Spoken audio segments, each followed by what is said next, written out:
Salam semangat Ibu dan Bapak guru hebat di seluruh Indonesia.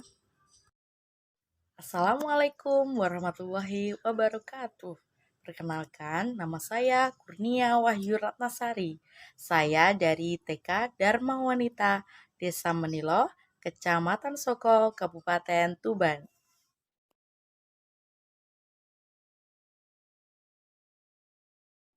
Tujuan pembuatan video ini adalah untuk refleksi diri,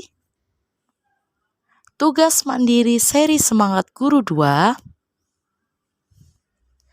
dan untuk belajar serta beberapa hal baru yang saya temui di topik ini adalah 5 dasar kebutuhan manusia, teori Maslow, kemudian motivasi konten dan proses, dan refleksi diri. Berikut ini adalah teori Maslow. Yang pertama adalah fisiologis. Jadi fisiologis ini berkaitan dengan makanan, minuman, tempat tinggal, lalu pakaian. Jadi seperti kebutuhan sandang, papan, pangan. Yang kedua adalah rasa aman.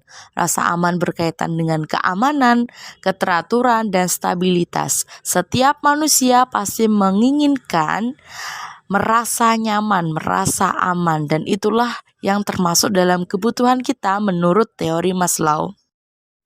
Yang ketiga adalah sosial. Sosial berkaitan dengan afeksi, relasi, dan keluarga, dan lain-lain. Jadi memang sebagai fitrah, sebagai seorang manusia, kita adalah makhluk sosial.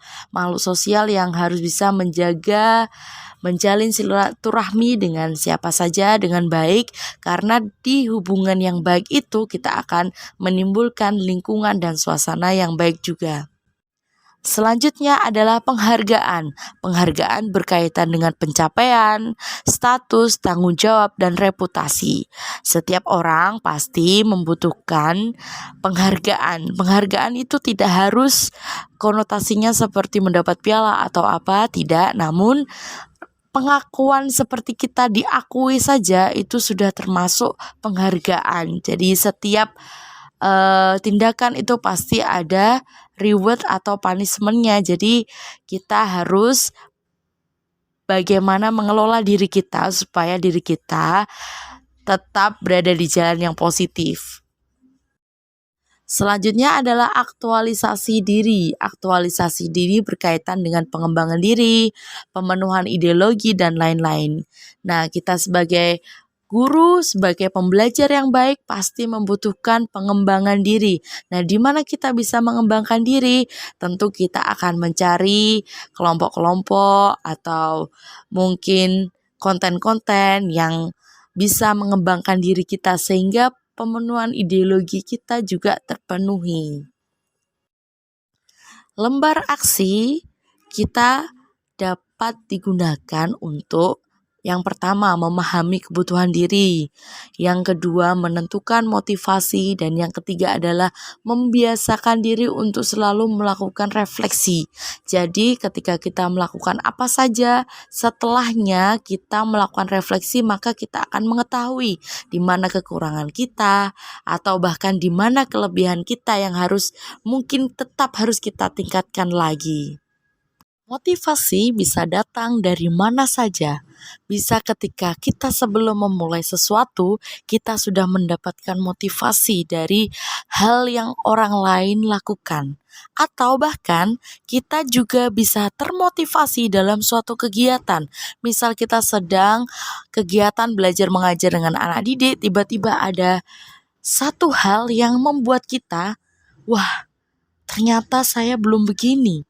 Ternyata anak ini masih kesulitan. Nah, seperti itu mungkin bisa memotivasi kita untuk memperbaiki kegiatan pembelajaran kita. Jadi, kapanpun kita mendapatkan motivasi, maka jangan abaikan.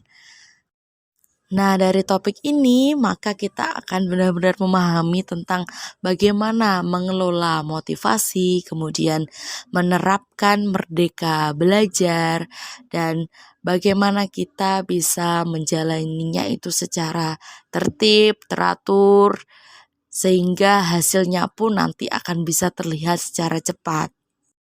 Nah, untuk Bu Guru ataupun Bapak Guru yang belum mengikuti seri pelatihan Semangat Guru 2, maka yuk kita atur jadwalnya.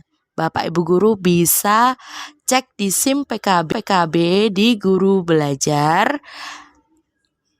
Kita bisa menentukan jadwal, beberapa jadwal yang mungkin tertera di situ. Kita bisa pilih sendiri mau pilih jadwal yang mana dan kita bisa mengikutinya hingga akhir.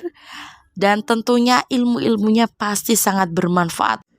Thank you for watching.